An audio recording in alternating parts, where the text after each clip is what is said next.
Good morning, good afternoon, or very good evening to all the students and teachers watching this video. Welcome in the Listen and Read Aloud series. Friends, we all know that listening is the fundamental linguistic skills. When we learn any new language, listening and reading aloud is very important because these two skills will not only improve our pronunciations but will also help us in improving our vocabulary and understanding.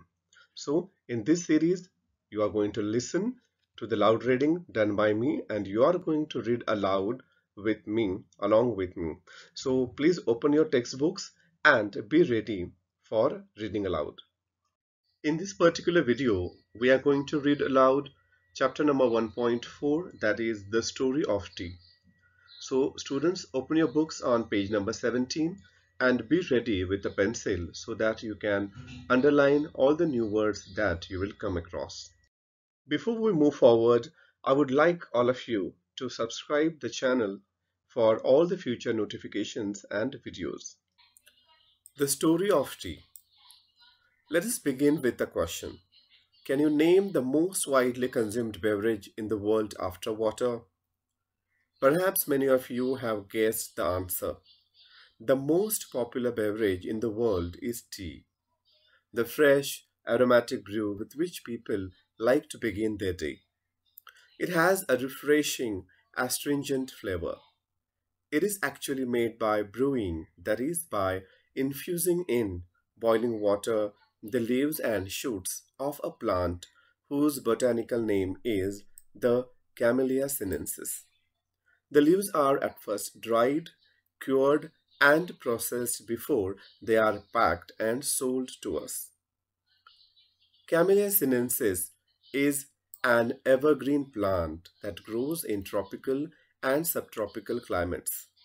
Tea plants require at least 100 to 125 centimeters of rainfall a year and prefer acidic soils.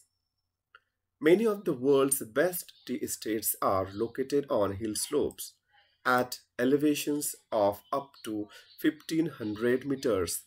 It is said that the tea plants grow slowly and acquire a richer flavor at this height.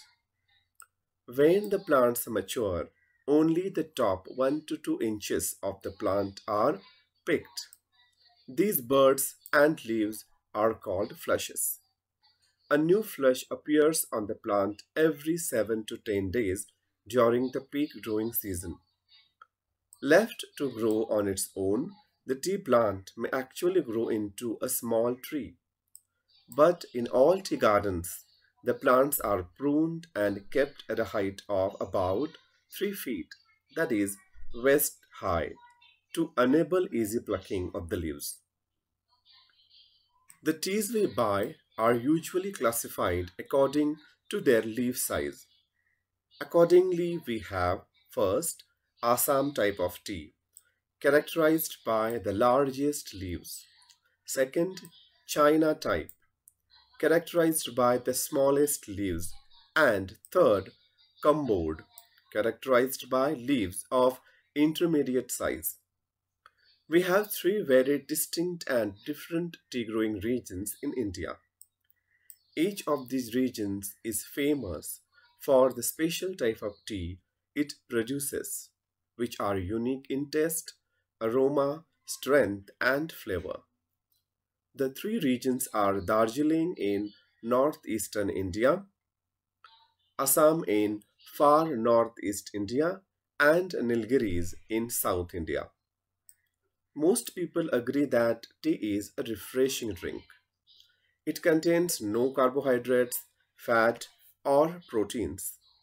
What gives tea its special and distinctive flavor in is tannin as well as caffeine, which give the drink its stimulating quality.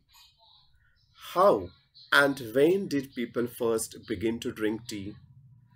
An amusing story has come down to us from Chinese legends. It is said that Emperor Shennong, the father of Chinese agriculture and medicine, was on his travels when a servant was boiling some water for the emperor to drink. Just then, a few leaves from a nearby tree blew into the boiling water. The water immediately changed color. On drinking the water, the emperor was amazed by the rich flavor and the refreshing quality of the resulting infusion. Excited by the unknown plant and its amazing flavor, he carried out further investigations and discovered that tea had been healing and restorative properties and could also be used as an antidote to certain poisons. Yet another legend tells us that it was a Buddhist monk named Bodhidharma who was the first to use tea as a drink. He was keen to find a herb or a medicinal plant which would help him stay awake and alert for long periods of time in prayer and meditation. After considerable search and trial, he found that chewing leaves from the tea shrub acted as a stimulant, helping him stay awake. It was he who introduced tea among his disciples in China. It is said that Japanese priests studying under Buddhist teachers in China carried tea seeds and leaves back home with them. Turkish lead traders also began to bargain for tea on the border of Mongolia. In fact, the story goes that the Chinese emperor Huizong was so taken up with tea that he set up a research into the best tea whisking methods and also hosted tea making and tea testing tournaments in the court. So tea minded was he that he failed to notice that Mongolia had actually taken over his empire. Thus, the habit of drinking tea spread to Japan, Europe, and England, where it became a fashionable and popular drink among the people. How did this magical beverage get its name? The Chinese character tu was first used in early inscriptions to describe tea, but later a new character cha was developed to refer specifically to tea.